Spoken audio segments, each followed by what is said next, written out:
आज की वीडियो में हम बात करेंगे 2014 में आई मूवी यंग बर्ड्स के बारे में। इस मूवी में हमें फ्यूचर का वो टाइम दिखाया गया है जब धरती पर सारा पानी खत्म हो चुका है और पूरी धरती बंजर हो चुकी है। यहाँ पानी के लिए लोग एक दूसरे को मार देते हैं और लोगों को जिंदा रहने के लिए काफी स्ट्रगल करना पड़ता है। वहीं हम एक आदमी को देखते हैं जिसका नाम अर्नेस्ट था। वो अपने बेटे जेरोम और बेटी मेरी के साथ एक टाउन हाउस में रहता था। उसके पास बहुत सारी जमीन थी। एक समय था जब यहाँ की जमीन हरी भरी हुआ करती थी, लेकिन अब पानी की कमी के चलते ये जमीन बंजर बनकर रह गई है।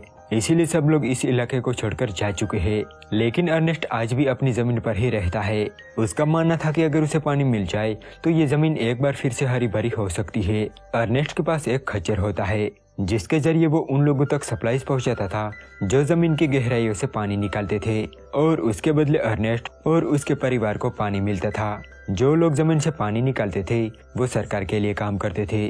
अर्नेस्ट सिंचाई के लिए उन लोगों से पानी मांगता है, लेकिन इतना पानी कोई भी नहीं दे सकता, और अगर उसे पानी मिल भी गया तो उसके लिए अर्नेस्ट को बहुत सारा पैसा देना होगा जो कि उसके पास नहीं है। जब अर्नेस्ट अपने बेटे के साथ घर जा रहा था तभी रास्ते में उसका खच्चर गिर जाता है और उसका एक पैर टूट जाता है, जिस वजह से अर्नेस्ट को उसे ना चाहते हुए भी मारना पड़ता है। अब ये दोनों अपने घर जाते हैं। यहाँ हम अर्नेस्ट की बेटी मेरी को देखते हैं जो बर्तनों को मिट्टी से साफ कर रही थी, क्योंकि इस वक्त पानी दुनिया की सबसे कीमती चीज बन गया था, और चीजें कीमती तभी होती है जब वो बहुत कम मात्रा में हो। अगले दिन अर्नेस्ट जेरोम को लेकर एक जगह पर जाता है जहाँ रोबोट्स की नीलामी की जाती थी।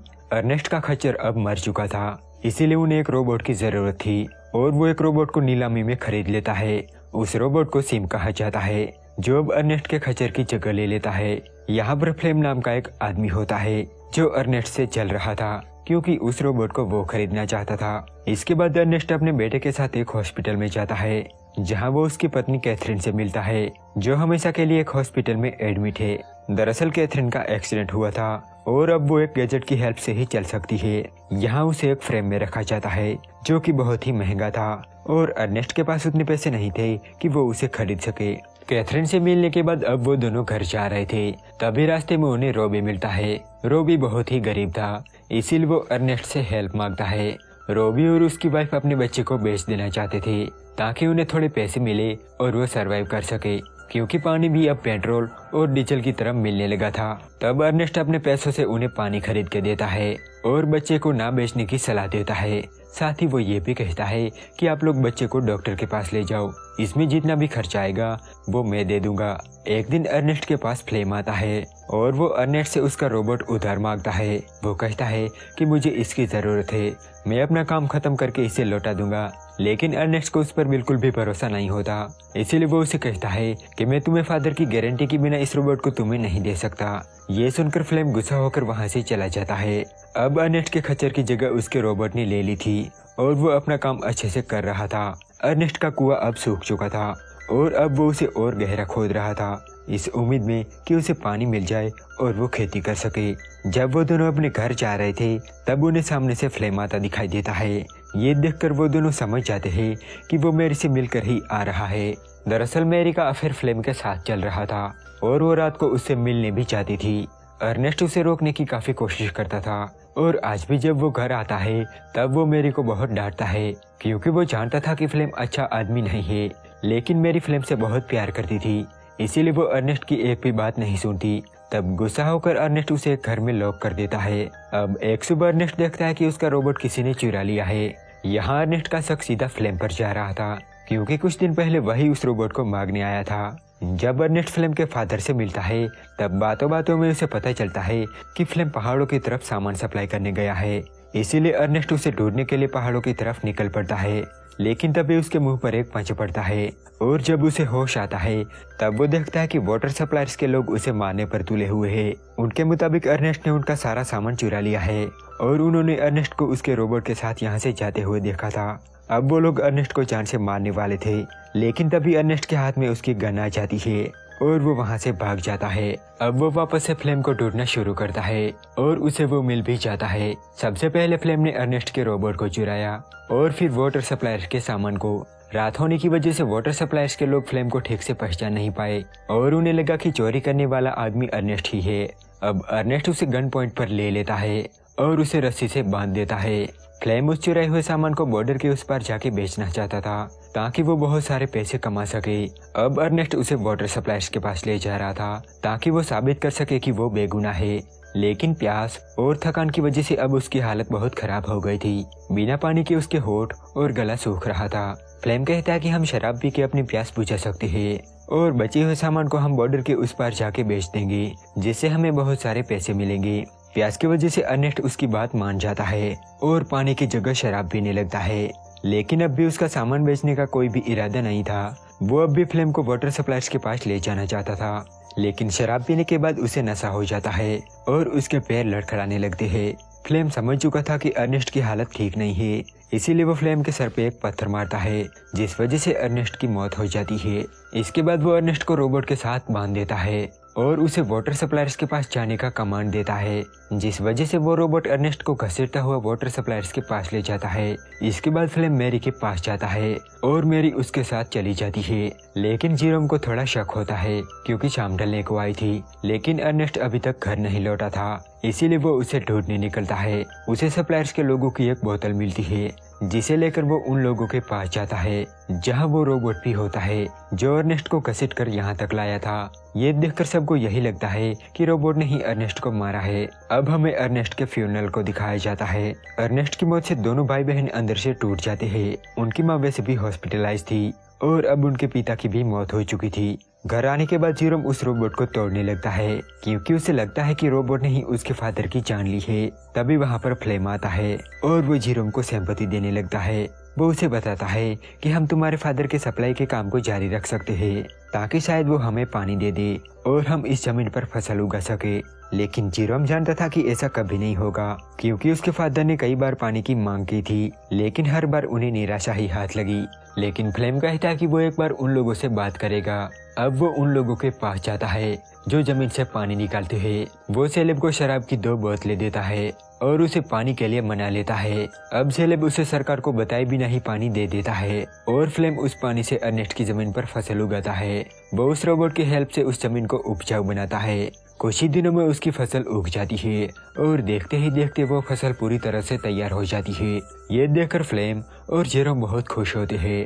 अब फ्लेम मैरी से शादी कर लेता है और उनकी फैमिली का हिस्सा बन जाता है। हालांकि वो अच्छी तरह से जानता था कि उसने क्या किया है। एक दिन फ्लेम के पास बैंक की तरफ से कुछ लोग आते हैं जिनमें फ्लेम के फादर भी होते हैं। यहाँ फ्लेम को बताया जाता है कि जिस जमीन पर फ्लेम खेती कर रहा है वो असल में अर्नेस्ट की नहीं बल्कि बैंक वालों की है। दरअसल अर्नेस्ट ने इस जमीन पर काफी कर्ज उठाए थे जो वो बैंक को लौटा नहीं सका, इसीलिए इस जमीन पर बैंक अपना कब्जा कर लेगी। अगर फ्लेम को ये जमीन चाहिए तो उसे अर्नेस्ट का सारा कर्ज चुकाना होगा। ये कहकर बैंक के लोग वहाँ से चले जाते हैं। अब फ्लेम को कुछ न कुछ करके पैसों का इंतजाम करना था।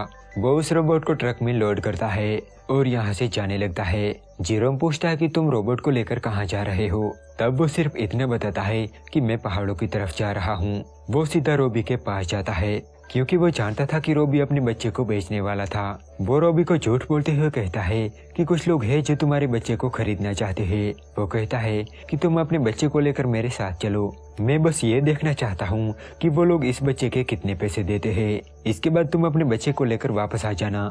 तो रोबी उसकी बात मान जाता है और अपनी वाइफ को बताए बिना ही फ्लेम के साथ चला जाता है। वहाँ पहुंचकर फ्लेम उन लोगों से बच्चे की डील कर लेता है और पैसे अपनी जेब में रख लेता है। जब इस बात का पता रोबी को चलता है तब वो बहुत चिल्लाता है, लेकिन तभी वो लोग उसे गोली मार देते हैं। वो फ्लेम पर भी फायरिंग करते हैं, लेकिन वो बचकर वहाँ से निकल जाता है।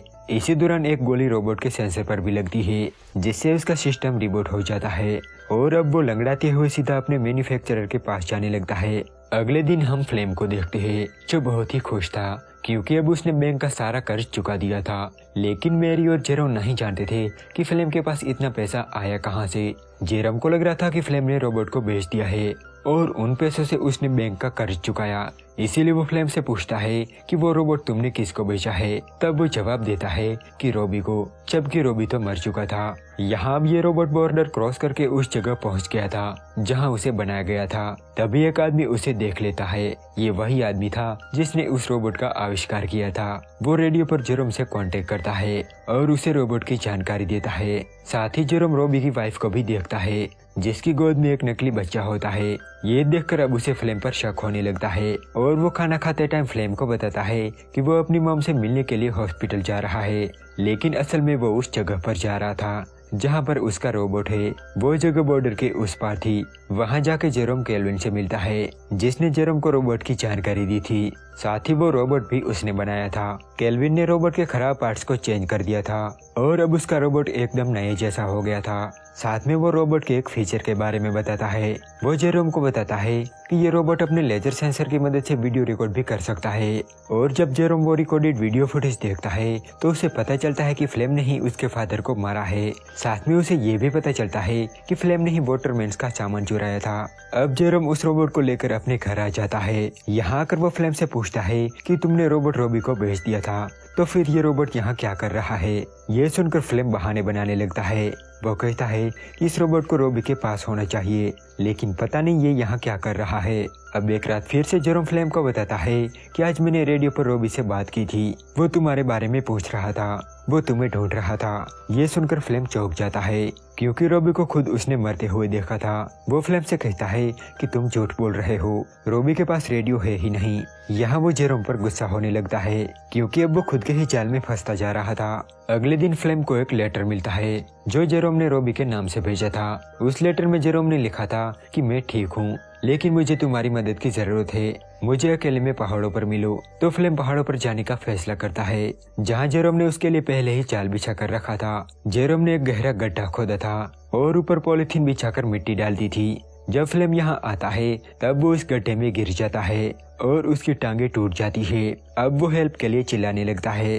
तभी वहाँ पर जेरोम आता है, लेकिन उसकी आंखें देखकर फ्लेम समझ जाता है कि जेरोम सारी सच्चाई जानता है। लेकिन फिर भी वो हेल्प के लिए जेरोम के आगे गिड़गिड़ाता है, लेकिन जेरोम उसकी कोई भी हेल्प नहीं करता और उसे सर में गोली मार देता है। इसके बाद जेरोम अपने रोबोट के साथ घर आ जाता है, लेकिन वो मेरी को इसके बारे में कुछ नहीं बताता क्योंकि वो फ्लेम के बच्चे की माँ बनने वाली थी। 2 दिन बीत जाने के बाद भी जब फ्लेम नहीं आता तब मेरी बहुत परेशान होने लगती है। वो जेरोम से पूछती है कि अब मैं क्या करूं। तब जेरोम उसे बताता है कि तुम्हें इंतजार करना चाहिए। अब ये दोनों अपनी मॉम को घर लाने का फैसला करते हैं क्योंकि जो फसल उन्होंने लगाई थी उससे उन्हें अच्छे खासे पैसे मिलते हैं, जिस वजह से अब वो उस गैजेट को खरीद सकते हैं जिससे उनकी मॉम चल सकती थी। अब उनकी मॉम उनके साथ घर पर ही रह सकती है और इसी के साथ ये मूवी यहीं पर एंड हो जाती है। तो अगर आपको ये वीडियो पसंद आया तो प्लीज इसे एक लाइक जरूर कर देना।